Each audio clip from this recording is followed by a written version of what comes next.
It's diplomatic week here in the country. Another motorcyclist dies in a traffic accident. Police are investigating a near drowning, and condolences pour in for the late Dr. Michael Perry Gomez.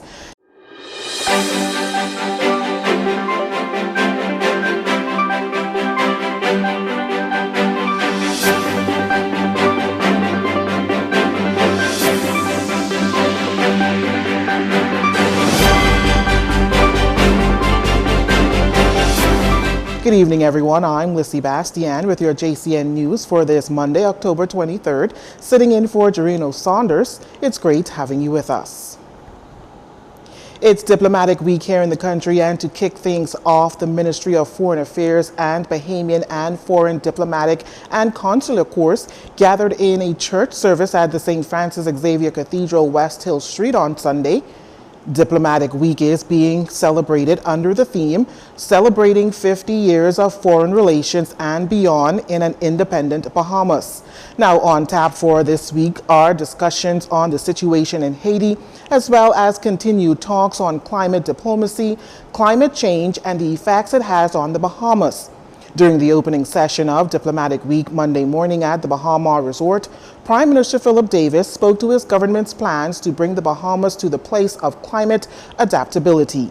The ongoing threat of climate change and more intense hurricanes underscores the urgency of adaptation and mitigation and in resilience planning in the Bahamas in order to secure our economic future in an increasingly unpredictable environment. We have no choice but to seek creative ways to combat the costs associated with climate change, whether through multilateral agreements or through a private sector capital markets approach to financing sustainable development. A few weeks ago, my administration announced a new financing facility, the Bahamas Sustainable Investment Program, designed to fund climate resilient infrastructure, clean energy transition, coastal conservation, reducing biodiversity loss, regenerative agriculture, carbon sequestration, and participation in natural asset-backed carbon credit programs. Over the next 4 days, diplomats will also engage in briefing sessions and dialogue with various stakeholders through the government, international organizations, and bilateral partners.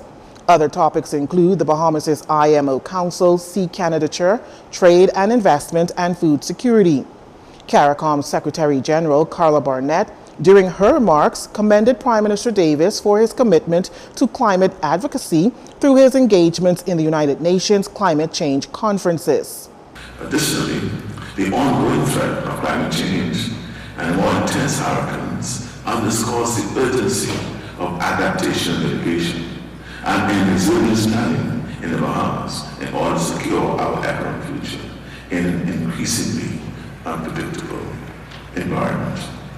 We have no choice but to seek creative ways to combat the costs associated with climate change, whether through multilateral agreements or through a private sector capital markets approach to financing sustainable development.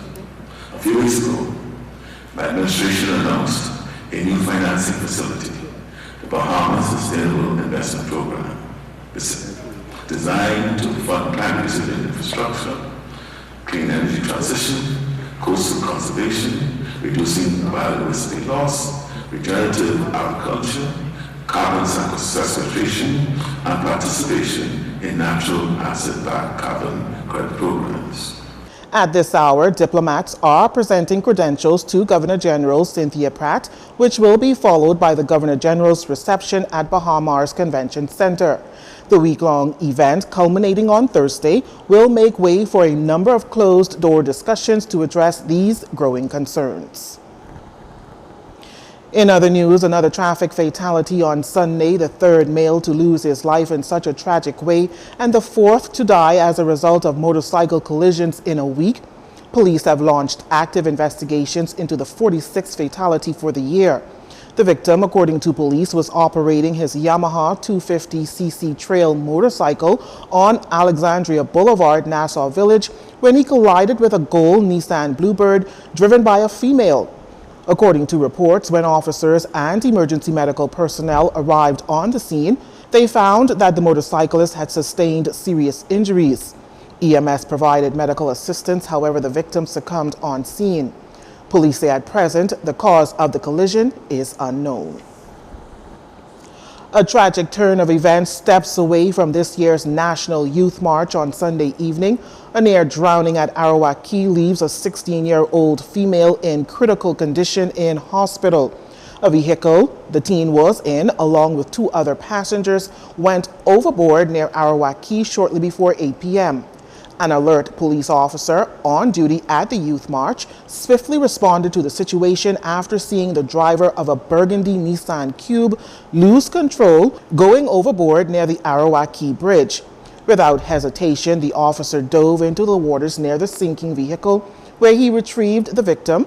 She was brought to the surface in an unresponsive state.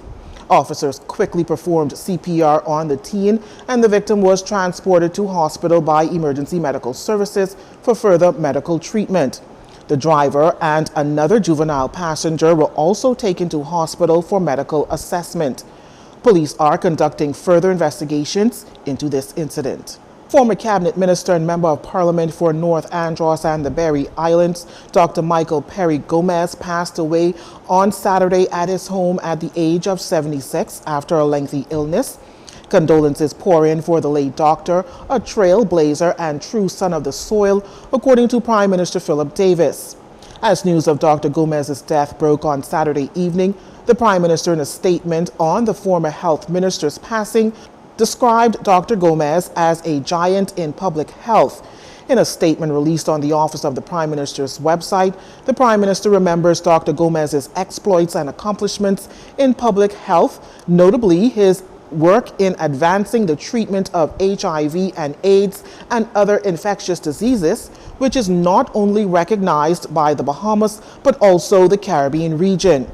Beyond his pioneering work in the medical field through reducing mother-to-child HIV transmissions and establishing partnerships that would make vital medications available to Bahamians, on a personal note, Prime Minister Davis spoke of the many times he had discussions with the doctor concerning public health policy, with the late Dr. Gomez's infectious enthusiasm combined with a profound depth of knowledge, making a lasting impression on the Prime Minister.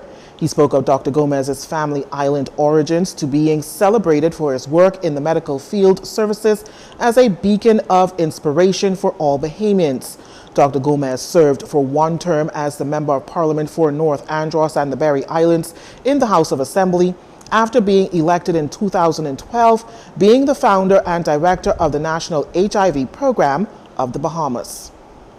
Well, for his part, and echoing similar sentiments, Health and Wellness Minister Dr. Michael Darville says he joins with the healthcare community and the entire country in mourning the passing of Dr. Gomez, a former Minister of Health. Dr. Darville describing Dr. Gomez as not only a friend, but one who was highly qualified and respected as a physician locally and internationally. His contribution in the field of internal medicine remains a backdrop to many of the programs we see in the country today. He was a stellar performer when it comes to infectious diseases and many of the protocols that currently exist in the Commonwealth of the Bahamas in the treatment of patients with HIV/AIDS. A few months ago, he presented to the hospital with complications. He was treated and he improved, and shortly after he presented back to the Princess Margaret Hospital, later the Doctors Hospital, with further medical complications. It's sad to lose a friend, a colleague, and a great mentor. Dr. Darville further contends many of his programs are representing the country extremely well, and as the current Minister of Health and Wellness, he says he is committed to ensuring that Dr. Gomez's legacy lives on and he is able to gain the recognition in the country that he truly deserves as a national hero. While the official opposition, the Free National Movement, in expressing its condolences, notes the passing of another great Bahamian who will be remembered for his role between 2002 and 2007 as chairman of the Blue Ribbon Commission as he sought to advance national health insurance. The statement continues that Dr. Gomez was a caring physician and teacher, Many young physicians treasure the memories of his mentorship as a clinician and hold him in high regard. He served as chief of medicine at the Princess Margaret Hospital for many years. He was a staunch advocate for the provision of quality health care, especially for the poor. The FNM sends condolences to his wife Carmen and his children and extended family. We here at Jones Communications also extend our sympathies to the Gomez family. May he rest in peace. You're watching JCN News. When we return, the country's murder count increased, tensions flared at a recent PLP announcement, and Bahamian eye patients benefiting from a partnership with Cuba. Stay with us.